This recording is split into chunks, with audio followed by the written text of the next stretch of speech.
রাষ্ট্রসংঘের সাধারণ পরিষদের ৮০তম অধিবেশনে যোগ দেবেন না প্রধানমন্ত্রী নরেন্দ্র মোদী।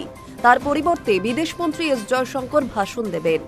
এর আগে ঠিক হয়েছিল ২৬শে সেপ্টেম্বর মোদী ভাষণ দেবেন, কিন্তু পরিবর্তিত পরিস্থিতিতে তার পরিবর্তে জয়শঙ্কর ভাষণ দেবেন ২৭শে সেপ্টেম্বর।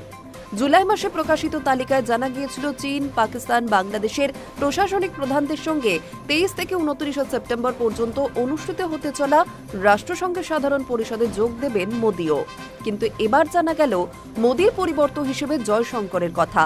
প্রসঙ্গত, এবারের অধিবেশনে প্রথম বক্তব্য রাখার কথা ব্রাজিলের। এরপরই আমেরিকার প্রতিনিধি হিসেবে প্রেসিডেন্ট ডোনাল্ড ট্রাম্প ভাষণ দেবেন। ক্ষমতায় পরিবর্তনের পর এটাই রাষ্ট্রসংঘে তার অধিবেশন।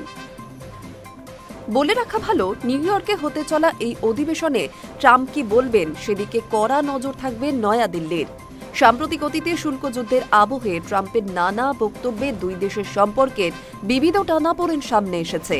এদিকে সম্প্রতি এসসিও বৈঠকে মোদীকে পুতিন ও জিনপিং এর পাশে দেখে ট্রাম্প সোশ্যাল মিডিয়ায় লিখেছেন, মনে হচ্ছে রাশিয়া ও ভারতকে অন্ধকার চীনের কাছে হারিয়ে ফেলেছি। বিদেশ মন্ত্রকের তরফে জানানো হয়েছে, এই পোস্ট নিয়ে কিছু বলার নেই এখনো পর্যন্ত। এর আগে প্রাক্তন মার্কিন নিরাপত্তা উপদেষ্টা জন বল্টন বলেছেন, ট্রাম্প ও মোদীর সম্পর্ক শেষ হয়ে গিয়েছে।